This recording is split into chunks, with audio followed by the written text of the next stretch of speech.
ఇప్పుడు మా ఉద్యమకారుల వేదికలో ముఖ్య నాయకులైనటువంటి శ్రీ అక్కినేపల్లి వేణుగోపాలరావు గారు మాట్లాడవలసిందిగా కోరుతూ ఉన్నాం. పత్రికా సమావేశానికి వచ్చినటువంటి మీరు అందరికీ కూడా నా యొక్క నమస్కారం. నేను ఆల్రెడీ రమణారావు గారు, రామారావు గారు, పవన్ గారు కొన్ని విషయాలు మీ ముందుంచారు. నేను 2 విషయాలు మీ ముందు తీసుకురావడానికి ప్రయత్నం చేస్తాను. తద్వారా మీ ద్వారా గవర్నమెంట్కి అవి చేరుతాయని ఆశిస్తూ, తెలంగాణ బ్రాహ్మణ సంక్షేమ పరిషత్ అనేది కేసీఆర్ గారు వారు ఉన్నప్పుడు దాన్ని మొదలుపెట్టారు. మొదలుపెట్టిన తర్వాత దానికే వారు కొంత ఫండ్స్ ఇచ్చుకుంటూ దాన్ని ముందుకు తీసుకెళ్లే ప్రయత్నం చేశారు. కొన్ని కారణాల చేత వారు ఏం చేశారంటే దాన్ని సడన్గా క్లోజ్ చేయడం జరిగింది. 10-15 స్కీమ్స్ అందులో ఉండేవి తెలంగాణ బ్రాహ్మణ సంక్షేమ పరిషత్లో. వాటి అన్ని స్కీమ్స్ అన్నీ కూడా తీసేసి కేవలం 2 స్కీమ్స్ మాత్రమే అందులో యాక్టివ్గా ఉండేట్టు చేసేసి అవే వారు నడిపించారు. వారు దిగిపోయిన తర్వాత ఆ 2 స్కీమ్స్ ఏమయ్యా అంటే, బెస్ట్ స్కీమ్ ఒకటి అన్ఎంప్లాయిడ్ యూత్కు ఏమైనా లోన్స్ ఇచ్చేసేసి కార్లు కానీ ఏదైనా కొన్ని ట్రావెల్ ఏజెన్సీ నడిపించుకోవడానికి అవకాశము, ఇంకొకటి వచ్చి విదేశీ విద్య కోసం వారు ఈ 2 స్కీములు నడిపించడం జరిగిందనమాట. అయితే ఇక్కడ ఏంటంటే ఈ తెలంగాణ బ్రాహ్మణ సంక్షేమ పరిషత్ వారు పోయిన తర్వాత 3 సంవత్సరాల తర్వాత గత మేలో ఈ ప్రస్తుతం ఉన్నటువంటి గవర్నమెంట్ వారు మళ్ళీ దాన్ని పునరుద్ధరించారు. ఆ పునరుద్ధరణ కార్యక్రమం ఏం జరిగింది అంటే, మే, జూన్, జూలై 3 నెలలు జరిగిన తర్వాత కూడా మాకు వచ్చిన ఇన్ఫర్మేషన్ ఏంటంటే దాంట్లో 25,000 కోట్ల ఫండ్లు వచ్చాయని చెప్పడం జరిగింది. మళ్ళీ 25,000 కోట్ల ఫండ్ వచ్చిన తర్వాత దాన్ని ఏ విధంగా ఈ విదేశీ విద్యా విధానానికి వాడారా, లేదంటే బెస్ట్ స్కీమ్కి వాడారా అనే దానికి మేము ఎంక్వైరీ చేసుకుంటే అటు విదేశీ విద్యా విధానానికి అందలేదు, ఇటు బెస్ట్ స్కీమ్కి అందలేదు. అంటే దీని బాగా మనకు ఫండ్స్ వచ్చాయని చెప్పడమే జరుగుతుంది గత 1 నెల రోజులు బట్టి ఈ కొత్తగా వచ్చినటువంటి చైర్మన్, వైస్ చైర్మన్ గారు. కానీ అది జిఐడి నుంచి పర్మిషన్ వచ్చింది. ఆ పర్మిషన్ రాకపోతే తద్వారా ఏం చేయాలి, గవర్నమెంట్లో ఎవరి ద్వారా రావాలి, ముఖ్యమంత్రి గారిని పట్టుకోవాలా, లేకుంటే ఈ డిపార్ట్మెంట్స్ సంబంధించిన వారు పట్టుకోవాలా. అది ఈ విధంగా మనం ముందుకు వెళ్తే అట్లీస్ట్ ఆ విదేశీ విద్యా విధానం ద్వారా అందాల్సినటువంటి విద్యార్థులు ఫారిన్లో ఉండి పాపం అనేక కష్టాలు అనుభవిస్తున్నారు. ఇక్కడ బెస్ట్ స్కీమ్ కోసం వెయిట్ చేస్తున్నారు. వీళ్ళందరూ కూడా ఒక ప్రోగ్రామ్ అంటూ పెట్టుకొని 100 రోజులు అయిన తర్వాత కూడా బ్రాహ్మణ సంక్షేమ పరిషత్ చైర్మన్, వైస్ చైర్మన్ అపాయింట్ చేసిన తర్వాత ఇంకా దానికి డైరెక్టర్స్ని అపాయింట్ చేస్తామన్నారు. ఎలాంటి డైరెక్టర్ని అపాయింట్ చేయలేదు. చాలా విచిత్రమైన విషయం ఏమిటంటే, తెలంగాణ బ్రాహ్మణ సంక్షేమ పరిషత్ చైర్మన్ కానీ వైస్ చైర్మన్ కానీ అపాయింట్ చేసినటువంటి వ్యక్తులకు ఈ తెలంగాణ తొలి దశ కానీ మల దశ ఉద్యమంతో ఎలాంటి సంబంధం లేదు. చాలా విచిత్రమైన వింత పోగొళ్ళ ఇప్పుడు ఉన్నటువంటి గవర్నమెంట్ ముందుకు వెళ్తుంది. మేము దాని గురించి పెద్దగా డీప్గా నేను దానికి వెళ్ళదలుచుకోలేదు. వచ్చిన వారు ఏదైతే ఉందో తక్షణ కర్తవ్యంగా వాళ్ళు చేయాల్సిన కార్యక్రమం చేస్తూ ముందుకు తీసుకెళ్ళి అట్లీస్ట్ తెలంగాణలో బ్రాహ్మణులు అనేక మంది ఇందులో పార్టిసిపేట్ చేసి ఉద్యమంలో అసలు భాష అమరులైనటువంటి వారు ఉన్నారు. కాలేజీ నుంచి మొదలు పెడితే దాశరథి వరకు ఎంతోమంది ఇందులో ప్రాణాలు అర్పించి దీనికోసం త్యాగం చేసి త్యాగదాలు ఉన్నారు.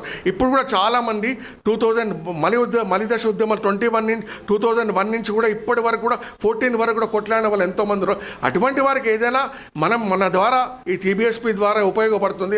ఒక చైర్మన్, ఓ వైస్ చైర్మన్, ఒక మెంబర్, ఒక డైరెక్టర్ ఏదో వస్తుంది అనుకున్నాం, కానీ అలాంటిది ఏం జరగలేదు. కాబట్టి అట్లీస్ట్ డైరెక్టర్ కానీ ఏదైనా వేరే మెంబర్స్ వేసేటప్పుడన్నా కూడా గవర్నమెంట్ ఈ ఉద్యమకారుల గురించి ఆలోచిస్తుందని ఒక ఆలోచనతో ఆలోచిస్తారని మేము ఆశిస్తున్నాము.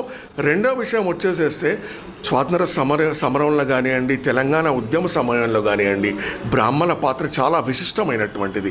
సమాజంలోని బ్రాహ్మణ పాత్ర చాలా విశిష్టమైనటువంటి స్థానంలో ఉంది. ఎందుకంటే బ్రాహ్మడు ఒక మార్గదర్శకుడుగా, ఇప్పుడు మనకు చిన్న సమస్య వచ్చిందండి, మనం ఎక్కడికి వెళ్తాం, దేవుని గుడికి వెళ్తాం, దేవుని ముందు నిలబడతాం, అక్కడ అర్చకుడు ఉంటాడు, పూజారి ఉంటాడు. నాయన ఈ సమస్య వస్తుందంటే ఓ 2 లైన్లు పేపర్ మీద రాసి చదువుకోనైనా నీకు అది మనశ్శాంతి లభిస్తుంది, తద్వారా నువ్వు ముందుకు వెళ్తాం అనేది. ఈ సమాజం సక్రమ మార్గంలో జరగాలంటే చాతుర్వర్ణాలలో అందరూ సమానమైనటువంటి పరిస్థితుల్లో ఉన్నప్పటికీ బ్రాహ్మడు ఒక మార్గదర్శి, ఒక దిక్సూచి, ఇటువంటి దశ నిర్దేశించేటువంటి స్థానంలో ఉన్నవాడు. అటువంటి బ్రాహ్మణుని మనము ఒక ఉన్నతమైన స్థానం ఇచ్చి గౌరవించుకోలేక గత ప్రభుత్వం కానీ ప్రస్తుత ప్రభుత్వం కానీ ఈ విధంగా వింతపోకుండా పోవడం చాలా ఆశ్చర్యకరమైనటువంటి విషయం. కాబట్టి ఇప్పటికైనా ప్రస్తుతం ఉన్నటువంటి రేవంత్ రెడ్డి గారు గవర్నమెంట్ కొద్దిగా ఆలోచన చేసి నామినేటెడ్ పదవులు కానివ్వండి, ఇంకెక్కడైనా కానీ బ్రాహ్మణులకు ఒక మంచి అవకాశం ఇచ్చేసేసి కొంతమంది జీవితంలో, ఉద్యమకారుల జీవితంలో వెలుగు నింపుతారని ఆశిస్తూ ఈ పత్రికా సమావేశం ద్వారా మేము మీ లోపల ఏమైనా చలనం వస్తుందేమని ఆశిస్తున్నాము. తద్వారా కొంతమందికి న్యాయం జరుగుతుందని ఆశిస్తున్నాము. Thank you. ఇప్పుడు మా ఉద్యమ వేదిక నాయకులు ఊరప్రసాద్ గారు మాట్లాడిన తర్వాత నేను మాట్లాడడం జరుగుతుంది. శ్రీధర్. జై తెలంగాణ. పత్రికా విలేకరులకు నమస్కారాలు. నా పేరు ఊర ప్రసాదరావు. ముఖ్యంగా విదేశీ విద్యార్థుల గురించి వాళ్ళకి రావాల్సిన ఫండ్స్ అన్నీ ఆగిపోయినాయి. ఆ ఫండ్స్ గురించి మన పథకాలు కూడా 17 పథకాలల్లో ఇప్పుడు 2 పథకాలే నడుస్తున్నాయి. మిగతా 15 పథకాలు ఆపేసిండ్రు. ముఖ్యమంత్రి రేవంత్ రెడ్డి గారు, డిప్యూటీ ముఖ్యమంత్రి బట్టి విక్రమార్క గారు, కొండా సురేఖ గారు, దేవాదాయ శాఖ మినిస్టరు వీరందరూ కూడా కొంచెం పథకాల మీద ఒక రకమైన ఆలోచన తీసుకొని దీన్ని ముందుకు ముందుకు తీసుకెళ్లాలని మా యొక్క విన్నపం.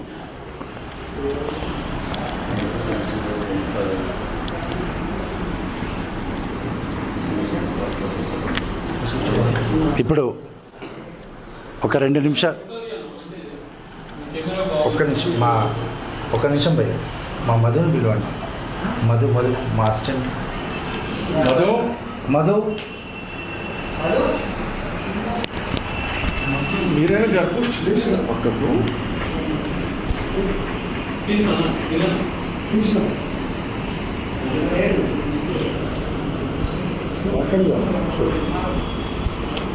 Operating phone